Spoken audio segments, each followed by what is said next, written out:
All throughout the regular season and even into the playoffs, I've been making logical videos based on both what I saw and the evidence about how the Golden State Warriors were going to win the championship. But they called me a madman. It's over. The Golden State Warriors return to a familiar place. They're on top of the NBA world. For all the non-believers, for all the doubters, I have this to say to you. You should have gone for the head. The Golden State Warriors defeated the Boston Celtics 103-90, and just like that, the Warriors are finally back on top of the NBA world. Steph Curry was quite emotional as the game finished, and that was quite expected. I mean, truthfully, this was, in my opinion, the most meaningful championship they won.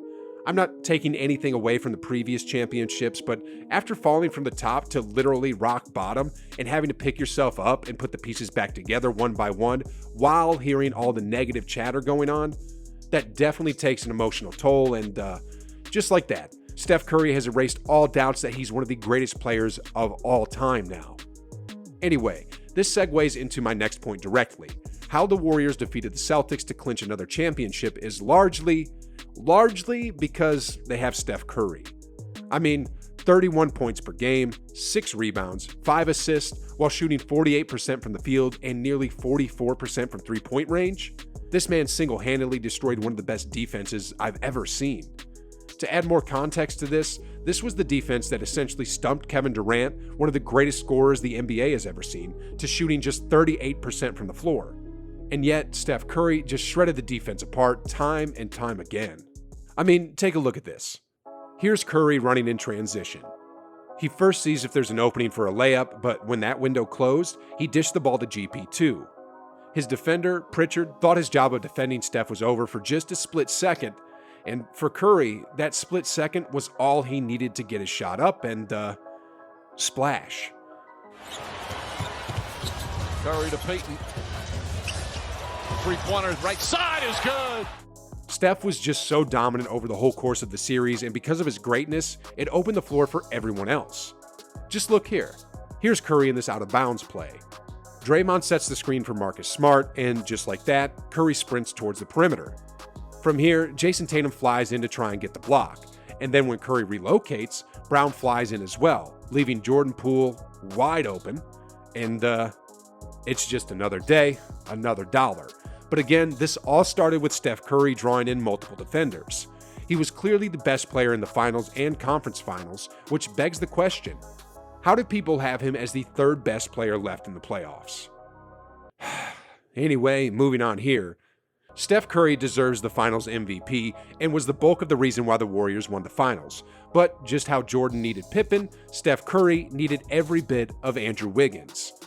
Man, Maple Jordan really turned things on and turned into a different beast. I mean, have you guys seen this? Williams had been trying to be a pest all series, and when Wiggins finally had enough of it, look how he responded. Sheesh, guys. Grant even tried to complain to the referees after that. Anyway, we could talk about Wiggins' offense all day. He had putbacks, he had dunks, he had long-range shots, he had mid-range shots, but what he did on defense was extraordinary. I mean, look at this. Here's Jaylen Brown with the ball. When he got the switch onto Curry, he wanted to use his strength and size to take advantage of the matchup, but Wiggins recognized that, came in from behind, and with his length, he was able to save a sure bucket. And look at this next one. The Celtics here are down by 11 with a little over 6 to go in the fourth. This is their last chance to go on a run, and the ball is in the hands of their best player, Jason Tatum. But look what happens. When your superstar gets blocked like that in a crucial point of the game, it can be very demoralizing, and that's exactly what Wiggins has been doing all series long. He was consistent on offense, and then on defense, he was an absolute hound on the Celtics' best player. I read a quote online that I found pretty funny. It was pretty savage too, but it went like this. With this championship, Kevin Durant has now become the guy between Harrison Barnes and Andrew Wiggins. And this leads me to my next point. After that Game 1 loss, Durant tweeted, "High level of basketball being displayed, gentlemen." Then immediately after that Game 6 series clinching win, Draymond tweeted back at him, "Extremely high level of basketball was displayed."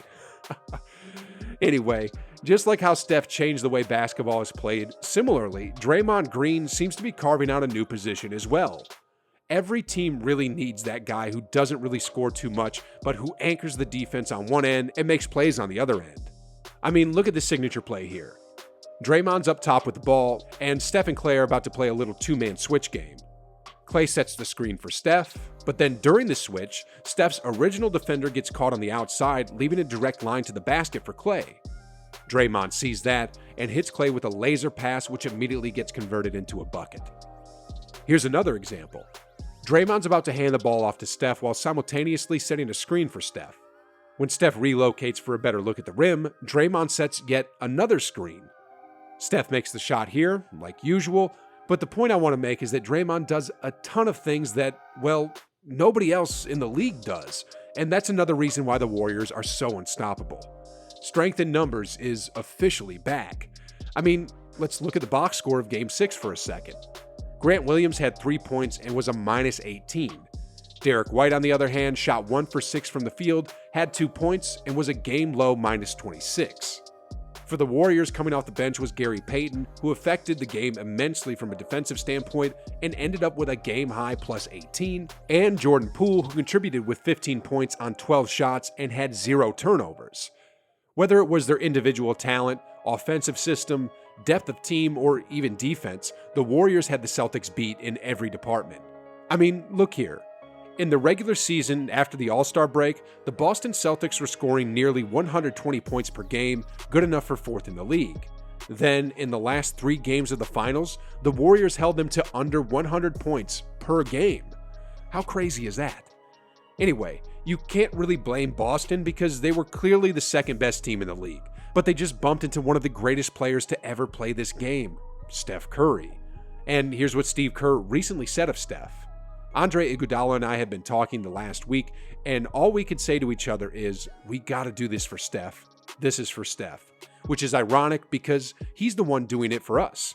I've compared him to Tim Duncan a million times. He has that kind of humility and confidence all wrapped up into one. It makes everyone in the locker room all want to fight for him. He's amazing, and I couldn't be happier for him. The truth is, Steph Curry will be 35 next year in the playoffs, but because of his skill set and how he plays the game, he doesn't look to be slowing down anytime soon at all. Next season, if the Warriors can stay healthy, they're going to win the ship again, and that's a guarantee. I mean, with Steph and Klay being who they are, and with James Wiseman coming back into the picture, along with a second-year Kuminga, it's a wrap, guys. No teams in either conference can come close to matching both the offense and the defense of the Warriors, and that's that. Anyway, pivoting onto a different topic here now, have you ever wondered how Jordan Poole became a doppelganger of Steph Curry? If you're not sure, then you'll want to watch this video here, and sheesh guys, this guy has been studying Steph Curry for over a decade, and listen, I don't want to spoil everything for you right here, so just click the video, and like always, I'll see you on the other side.